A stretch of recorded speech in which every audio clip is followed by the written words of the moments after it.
Hello friends. दोस्तों, adjustment disorder एक ऐसी मेंटल हेल्थ कंडीशन होती है जिसमें कि लाइफ में कुछ अगर स्ट्रेस वाली कंडीशन आ जाए ना, तो व्यक्ति उसके साथ में ठीक से एडजस्ट नहीं कर पाता।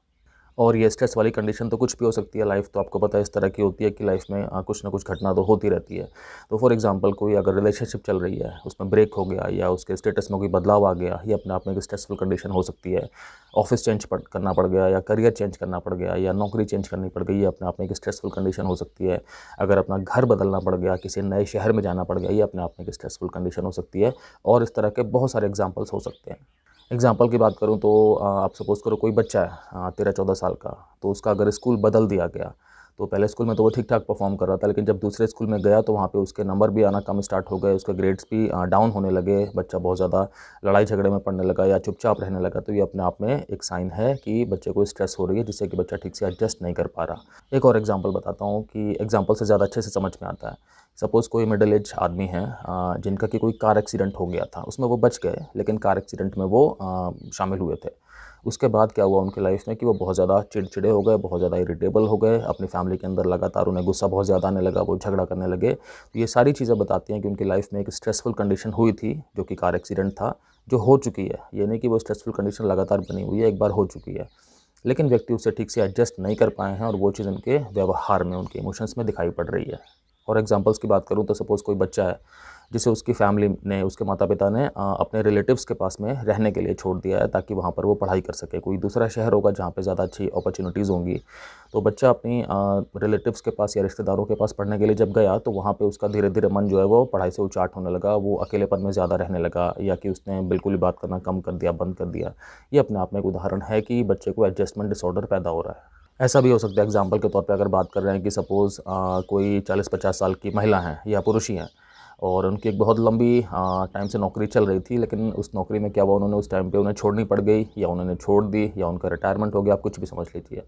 उसके बाद अब क्या है कि वो लाइफ में ठीक से परफॉर्म नहीं कर पा रहे हैं, उन्हें ठीक से नींद नहीं आती है, और उन्हें बाकी काम जो पहले उन्हें मज़ा आता था करने में, अब उन्हें ठीक से मन नहीं लगता किसी भी काम को करने में। मतलब उनका जनरली जो मन है ना, वो उदास रहने लगा है या डिटैच रहने लगा है चीज़ों से। दोस्तों, मैं आपको ये सारे एग्जांपल्स किस लिए बता रहा हूँ कि आप ज़्यादा अच्छे से समझ पाएँ कि जो स्ट्रेसफुल कंडीशन है ना, वो अगर एक बार भी लाइफ में हो गई है और व्यक्ति उस स्ट्रेसफुल कंडीशन की वजह से मतलब ठीक से एडजस्ट तो नहीं कर पा रहा है, उसके व्यवहार में परिवर्तन आ गया है, उसकी मानसिक अवस्था में परिवर्तन आ गया है, जो कि चीज़ कहीं न कहीं शो कर रही है, जो कि चीज़ उसके डे टू डे लाइफ़स्टाइल को अफ़ेक्ट कर रही है, उसके आस-पास के माहौल को अफ़ेक्ट कर रही है। तो ये चीज़ जानना इम्पोर्टेंट है, क्योंकि बहुत कॉमनली देखा जाता है ये वाला एडजस्टमेंट डिसऑर्डर। बल्कि आप ऐसा समझिए कि one of the most commonly diagnosed condition है ये। मतलब कि मेंटल हेल्थ में सबसे ज़्यादा जो कॉमनली प्रॉब्लम्स पाई जाती हैं, उनमें से एक है एडजस्टमेंट डिसऑर्डर। और इसका कुछ ऐसा नहीं है कि ये बच्चों को नहीं हो सकता, बड़ों को नहीं हो सकता, ये सबको हो सकता है। बच्चों को, किशोरावस्था वाले बच्चों को, और उसके आगे जो वयस्क हो जाते हैं, जो एल्डरली हो जाते हैं, मतलब जो वृद्ध हो जाते हैं, सबको हो सकता है ये। दोस्तों, मैं आपके साथ बात करूंगा इस वीडियो में कि एडजस्टमेंट डिसऑर्डर के लक्षण या सिम्टम्स क्या-क्या होते हैं। मतलब किस-किस तरह के चीज़ें देखी जाएँ तो फिर ये लग सकता है कि नहीं, ये वाला डिसऑर्डर शायद हो गया है। साथ-साथ इस बीमारी के कारण क्या-क्या हो सकते हैं या रिस्क फैक्टर्स क्या-क्या हो सकते हैं, ये भी जानना इंपॉर्टेंट है, ताकि पता तो लगे कि कौन से व्यक्ति जो है वो इस श्रेणी में आ रहा है कि उसे एडजस्टमेंट डिसऑर्डर ना पैदा हो जाए। साथ-साथ दोस्तों, इस बारे में भी मैं आपको बताऊँगा कि डॉक्टर्स किस तरह से इस बीमारी के डायग्नोसिस बनाते हैं और किस तरह से इस बीमारी का इलाज किया जाता है या ट्रीटमेंट होता है, वो भी जानना बहुत इंपॉर्टेंट है, और मैं उसके बारे में भी बात करूँगा।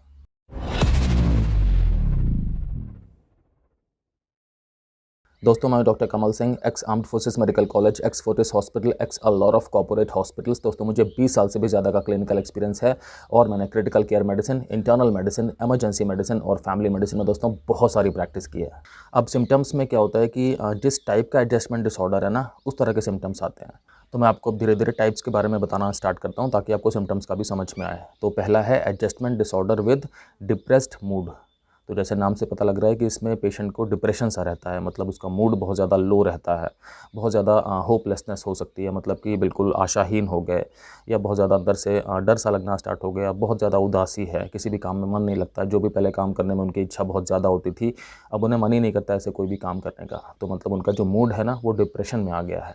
दोस्तों अगला टाइप है एडजस्टमेंट डिसऑर्डर का, जिसमें कि डिप्रेसिव मूड तो रहता ही है, साथ में एंग्जाइटी भी रहती है। दोनों चीज़ों का कॉम्बिनेशन है ये। तो इसमें एंग्जाइटी का मतलब हो गया कि पेशेंट को बहुत ज़्यादा अंदर से बेचैनी बनी रहेगी, बहुत ज़्यादा अंदर से चिंता बनी रहेगी, और साथ में डिप्रेशन वाले भी लक्षण देखे जा सकते हैं कि मतलब बहुत ज़्यादा सैडनेस है, रो रहे हैं, कुछ भी काम जो पहले करने में बहुत अच्छा लगता था, मन लगता था, अब नहीं लगता है, अंदर से बिल्कुल होपलेसनेस वाली कंडीशन आ रही है, वर्थलेसनेस वाली कंडीशन आ रही है। वर्थलेसनेस मतलब कि अपनी कोई इंपॉर्टेंस ही नहीं है दुनिया में, किसी की भी लाइफ में या अपनी ही लाइफ में, इस तरह की कंडीशन आ रही है कि मतलब अपने आप को बिल्कुल ही नकारा हुआ समझ लिया है।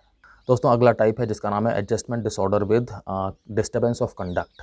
डिस्टर्बेंस ऑफ कंडक्ट, इसका मतलब हुआ कि व्यक्ति के अंदर बहुत सारे बिहेवियरल चेंज प्रेजेंट है। मतलब कि व्यक्ति का जो व्यवहार है ना, वो बदल गया है, वो पहले जैसा नहीं है, उसमें अब कई सारी नई चीज़ें देखने को मिल रही हैं जो कि डिस्टर्बिंग भी हैं।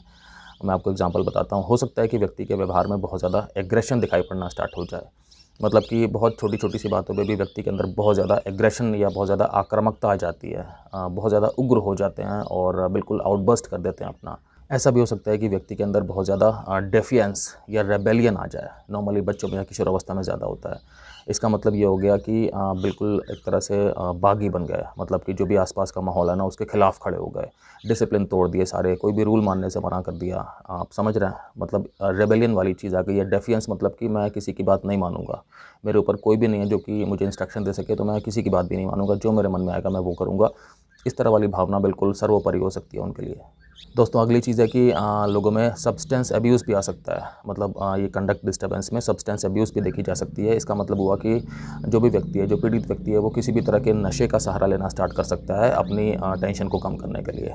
और कंडक्ट डिस्टर्बेंस में क्या हो सकता है कि डिस्ट्रक्टिव बिहेवियर देखा जा सकता है, कि जो भी पीड़ित व्यक्ति है उसके अंदर डिस्ट्रक्टिव बिहेवियर आ गया। तो क्या किया कि सामान वामान उठा के फेंकना स्टार्ट कर दिया, तोड़ना स्टार्ट कर दिया, घर की प्रॉपर्टी या स्कूल की प्रॉपर्टी या अपने आसपास मोहल्ले की प्रॉपर्टी, कहीं पे भी चीज़ों को डैमेज करना स्टार्ट कर दिया। तो ये वाला डिस्ट्रक्टिव बिहेवियर भी देखा जा सकता है कंडक्ट डिस्टर्बेंस में। एक और एग्जांपल होता है कंडक्ट डिस्टर्बेंस का, जिसका नाम है ट्रूएंसी। उसमें क्या होता है कि व्यक्ति ने अपनी जो भी रिस्पॉन्सिबिलिटी है, जैसे कि अगर बच्चा है या किशोरावस्था में है तो स्कूल जाना होता है या कॉलेज जाना होता है, वो चीज़ बंद कर दी, स्किप कर दी, बिना किसी वैलिड रीज़न के, बिना किसी वैलिड कारण के। अगर सपोज़ एडल्ट हैं और ऑफिस वगैरह जाते हैं या कुछ और रिस्पॉन्सिबिलिटी वाला काम करते हैं कोई भी सोशली, तो वो चीज़ें पूरी तरह से स्किप कर दी या पूरी तरह से बंद कर दी बिना किसी वैलिड कारण के। तो इसे हम ट्रूएंसी कहते हैं और ये भी अपने आप में कंडक्ट डिस्टर्बेंस का एग्जाम्पल होता है।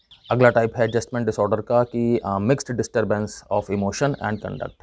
इसका मतलब क्या हुआ कि वो इमोशनल प्रॉब्लम्स भी हैं जो डिप्रेशन या एंग्जाइटी वाली थी, और ये कंडक्ट वाली प्रॉब्लम्स भी हैं जो कि मैंने अभी आपको कई सारी बताई, जिसमें कि एग्रेशन आता है, जिसमें कि ये डिस्ट्रक्टिव बिहेवियर आता है, जिसमें कि ट्रूवेंसी आती है, जिसमें कि डेफियंस और रेबेलियन आता है, जिसमें कि सब्सटेंस अब्यूज़ आती है। तो इनमें से मतलब कोई भी कॉम्बिनेशन हो सकता है व्यक्ति में अगर ये वाला टाइप है तो।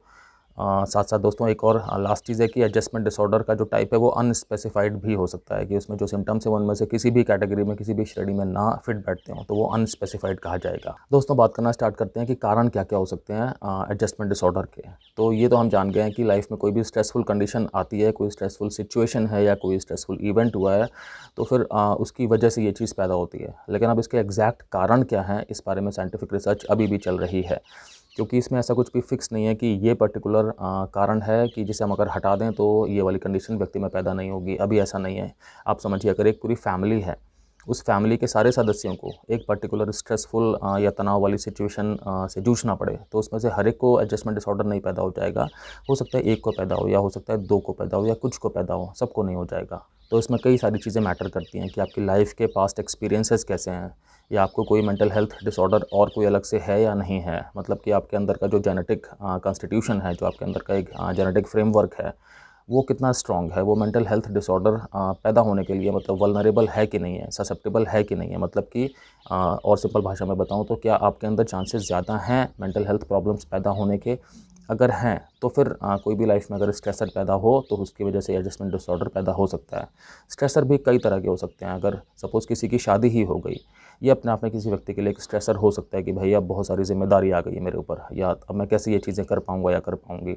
या सपोज़ कोई बिज़नेस लॉन्च किया, कोई नया काम स्टार्ट किया, ये अपने आप में भी एक कंडीशन हो सकती है कि व्यक्ति को एक लगातार मन में स्ट्रेस बनी हुई है कि क्या मैं सक्सेसफुल हो पाऊँगा या हो पाऊँगी।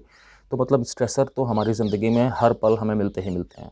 एडजस्टमेंट डिसऑर्डर किसको पैदा होगा, किसको नहीं पैदा होगा, इसके बारे में अभी भी साइंटिफिक रिसर्च चल रही है। लेकिन एक चीज़ जानना इंपॉर्टेंट है कि जो हमारा अंदर का एक जेनेटिक फ्रेमवर्क होता है, प्लस हमारे आसपास का माहौल जो भी है, उससे हम कितना एडजस्ट कर पाते हैं, कितना रिसेप्टिव हैं हम उस माहौल के लिए, मतलब हमारी अपब्रिंगिंग किस तरह की हुई है, क्या हम एक स्ट्रॉन्ग पर्सनालिटी थे या कि हम बचपन से बहुत ज़्यादा स्ट्रॉन्ग, बहुत ज़्यादा एडजस्टिंग नहीं थे।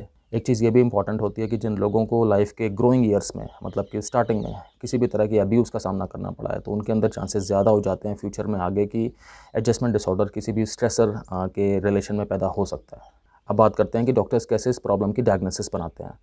तो जब भी आप डॉक्टर्स के पास जाएंगे अपने सिम्टम्स लेकर के और डॉक्टर से बताएंगे कि आपको इस तरह की आप चीज़ें फेस कर रहे हैं, इस तरह के लक्षण आप फेस कर रहे हैं, तो डॉक्टर्स आपको बिठा के आपकी पूरी मेडिकल हिस्ट्री ठीक से लेंगे। डॉक्टर समझेंगे कि आपकी लाइफ में अभी हाल फिलहाल में क्या क्या चेंजेस आए हैं और आप किस किस तरह के बिहेवियर चेंजेस शो कर रहे हैं, मानसिक अवस्था में आप कहाँ पर हैं, आप किस तरह की फीलिंग्स जो हैं वो अंदर से एक्सपीरियंस कर रहे हैं और किस तरह से आप अपना एक्सप्रेशन पूरा कर पा रहे हैं कि नहीं। मतलब जो भी आप जिन चीज़ों से जूझ रहे हैं, क्या उनके लिए आप आसपास का माहौल आपका इतना रिसेप्टिव है कि आप वहाँ पे ठीक से वेंट आउट भी कर पा रहे हैं, या अपने अंदर ही फीलिंग्स को आप दबा करके चल रहे हैं। तो इसमें मेडिकल हिस्ट्री का बहुत इंपॉर्टेंट रोल होता है। मेडिकल हिस्ट्री के बाद फिर पेशेंट की फैमिली हिस्ट्री भी आती है, पेशेंट की पर्सनल हिस्ट्री भी आती है, और पेशेंट का फिर पूरा का पूरा एक एग्जामिनेशन करते हैं। पेशेंट का मेंटल एग्जामिनेशन होता है, पेशेंट का एक नर्वस सिस्टम का एग्जामिनेशन होता है, ये समझने के लिए कि क्या कोई और प्रॉब्लम तो नहीं है जिसके कि सिम्टम्स थोड़े थोड़े लग रहे हैं एडजस्टमेंट डिसऑर्डर की तरह, लेकिन किसी चीज़ की कमी हो गई हो बॉडी में या कोई और कारण हो। तो फिर इसमें लैब टेस्ट वगैरह भी करा के देखे जा सकते हैं, ताकि ये मन में हो जाए कि नहीं, कोई और बीमारी नहीं है, पेशेंट को मेंटल हेल्थ प्रॉब्लम ही है। और अगर ऐसा डॉक्टर्स को लगता है तो फिर उसके बाद एक क्राइटेरिया होता है साइकियाट्री में, मतलब एक मापदंड होता है जिसे हम DSM-5 क्राइटेरिया कहते हैं। इसका फुल फॉर्म होता है American psychiatric association diagnostic and statistical manual of mental disorders. तो DSM-5 क्राइटेरिया या DSM-5 मापदंड में कुछ एक पॉइंट्स दिए गए हैं। तो अगर वो वाले पॉइंट्स बिल्कुल फुलफ़िल होते हैं तो इसका मतलब कि पेशेंट को हम एडजस्टमेंट डिसऑर्डर की डायग्नोसिस बनाई जा सकती है और उसके हिसाब से इसका ट्रीटमेंट आगे स्टार्ट किया जा सकता है। अब इसमें कौन कौन से पॉइंट्स हैं जो कि फुलफ़िल होने चाहिए। तो पहला तो पॉइंट ये है कि जो भी वो स्ट्रेसर है, स्ट्रेसर मतलब कि तनाव उत्पन्न करने वाला जो भी इवेंट था या जो भी सिचुएशन थी, उस स्ट्रेसर के 3 महीने के अंदर व्यक्ति के अंदर जो भी ये चेंजेस हैं, इमोशनल चेंजेस या ये जो बिहेवियर वाले बदलाव हैं, ये सब कुछ दिखाई पड़ना स्टार्ट हो जाने चाहिए 3 महीने के अंदर, स्ट्रेसर के 3 महीने के अंदर। पहला पॉइंट तो ये है। और दूसरा पॉइंट ये है कि जो भी व्यक्ति के अंदर बिहेवियरल या इमोशनल बदलाव आ रहे हैं, चेंजेस आ रहे हैं, जो भी लक्षण है ना, वो आउट ऑफ द प्रोपोर्शन तीव्र होने चाहिए, मतलब कि सिवियरिटी में ज़्यादा होने चाहिए। ये नहीं कि वो नॉर्मल से ही हैं। मतलब कि ये हम जानते हैं कि लाइफ में कुछ भी तनाव वाली चीज़ होती है तो एक अलग तरह से रिएक्शन आता है बॉडी का। तो तनाव तो normally day to day life में होता ही है, या कि हमें हर महीने कुछ ना कुछ तनाव वाली मेजर घटना तो हो ही सकती है। तो मतलब वैसा रिएक्शन ना हो, बल्कि कुछ ज़्यादा ही सीरियस सा, ज़्यादा ही तीव्र सा रिएक्शन हो, ये भी चीज़ ज़रूरी होती है इसकी डायग्नोसिस बनाने के लिए। और मतलब रिएक्शन इतना हो कि उसकी वजह से व्यक्ति की जो भी सोशल लाइफ है, व्यक्ति की जो भी पर्सनल लाइफ है, जो उसकी वर्क लाइफ है, मतलब ऑक्यूपेशन लाइफ है, वो सारी की सारी चीज़ें जो हैं वो नेगेटिवली अफेक्ट हो रही हों, ये चीज़ इंपॉर्टेंट है। दोस्तों, इलाज की बात अगर मैं करूं एडजस्टमेंट डिसऑर्डर में, तो टॉक थेरेपी का बहुत अच्छा रोल है। टॉक थेरेपी मतलब हो गया कि आपके साथ बैठ करके आपके साइकियाट्रिस्ट या आपके साइकोलॉजिस्ट और आपके साथ बातें करेंगे। इससे क्या होगा कि आपके अंदर की जो भी छुपी हुई, दबी हुई भावनाएं हैं, जो कि कहीं ना कहीं प्रॉब्लम का कारण बन रही हैं, उन्हें आइडेंटिफाई करने की कोशिश करेंगे। जो भी आपके नेगेटिव विचार हैं उन्हें आइडेंटिफाई करने की कोशिश करेंगे और आपको वो स्किल्स समझाएंगे कि किस तरह से आप उन नेगेटिव विचारों को दरकिनार करके अपने आप को एक पॉजिटिव माइंडसेट में ला सकते हैं। टॉक थेरेपी किस तरह से हेल्प करती है इस कंडीशन में, मैं आपसे उसके बारे में भी बात करने जा रहा हूँ। टॉक थेरेपी कई अलग अलग तरह से हमें हेल्प कर सकती है एडजस्टमेंट डिसऑर्डर में। फॉर एग्जांपल, सबसे इंपॉर्टेंट है कि हमारी फीलिंग्स को अंडरस्टैंड करने में, कि खुद हम अपनी फीलिंग्स को, अपनी भावनाओं को समझ पाएँ और ये भी समझ पाएँ कि वो भावनाएं किस तरह से हमारे एक्शंस को मतलब कि इन्फ्लुएंस कर रही हैं, एक्शंस को पैदा कर रही हैं या अफेक्ट कर रही हैं। तो ये चीज़, इस चीज़ में हमें टॉक थेरेपी हेल्प करती है कि हम अपनी खुद की भावनाओं को, खुद की फीलिंग्स को ठीक से अंडरस्टैंड कर पाएँ। टॉक थेरेपी से आपको कई तरह की कोपिंग स्ट्रैटेजीज़ भी पता लगती हैं। कोपिंग स्ट्रैटेजीज़ मतलब कि आपको अंदर से नहीं अच्छा लग रहा या आप अंदर से परेशान हो रहे हैं, तो उस वाली नेगेटिव भावना को काउंटरैक्ट करने के लिए, मतलब कि उसको दूर करने के लिए आप किस तरह की कोपिंग स्ट्रैटेजीज़ अपना सकते हैं, मतलब कि किस तरह के एक्शंस ले सकते हैं।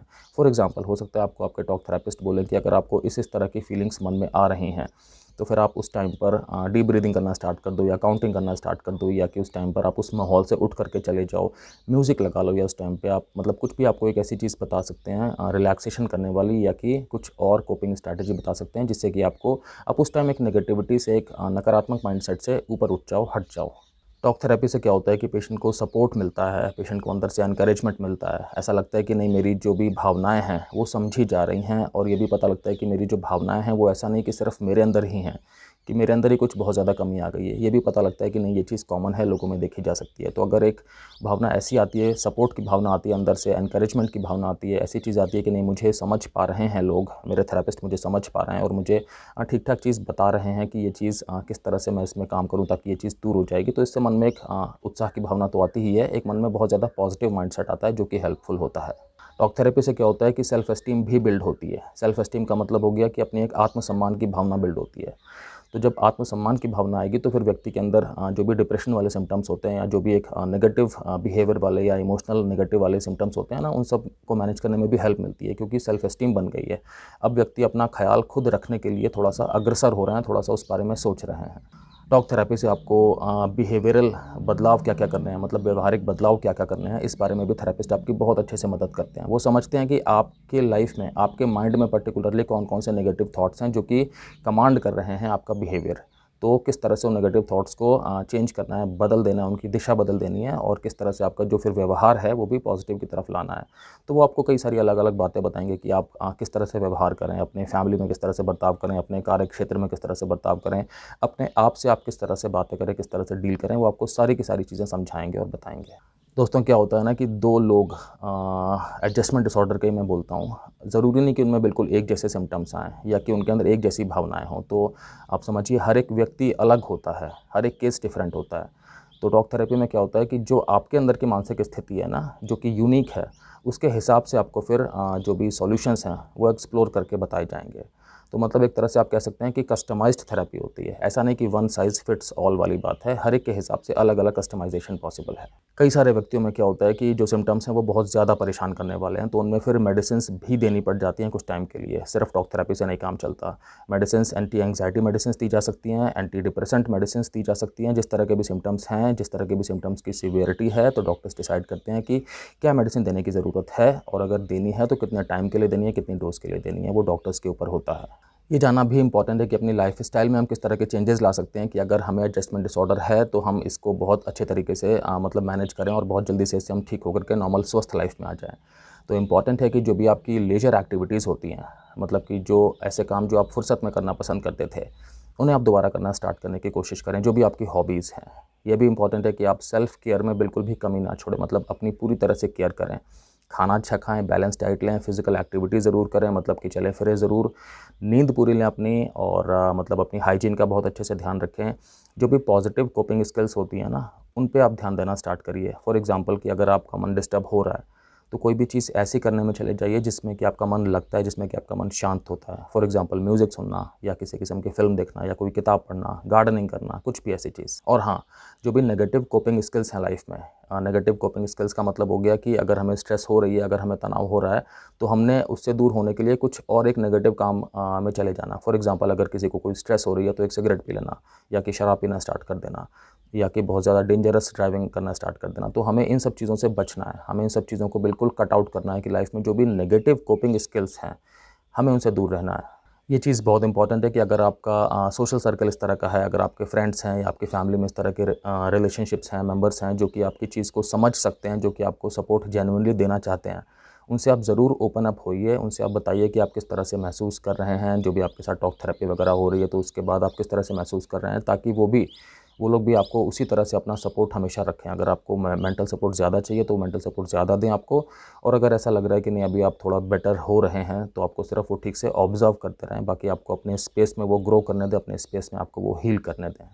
दोस्तों, एक चीज़ की संभावना हमेशा होती है कि किसी को भी लाइफ में चांसेस होते ही हैं कि एडजस्टमेंट डिसऑर्डर पैदा हो जाएगा। तो इसका मतलब ये नहीं कि व्यक्ति जो है वो बहुत ज़्यादा वीक है अंदर से, या कमज़ोर है, कि कमज़ोर लोगों को एडजस्टमेंट डिसऑर्डर होता है, ऐसा कुछ भी नहीं है। मेंटल हेल्थ प्रॉब्लम है, वो किसी को भी हो सकती है, आपको भी हो सकती है, मुझे भी हो सकती है। तो इसमें क्या करना है कि अगर आपकी फैमिली में, या आपके फ्रेंड्स में, या आपके सोशल सर्कल में, आपके दायरे में किसी भी व्यक्ति को ये वाली चीज़ है, तो हमें ये समझ के चलना है कि यहाँ पे हमें सपोर्ट देना बहुत ज़्यादा ज़रूरी है। जितना उस व्यक्ति को टॉक थेरेपी से या मेडिसिन्स की अगर ज़रूरत पड़ रही है, उससे हेल्प मिलेगी, उतना ही हमारा सपोर्ट भी इम्पॉर्टेंट है उस व्यक्ति की जल्दी से जल्दी हेल्थ वापस लाने में। Thank you so much.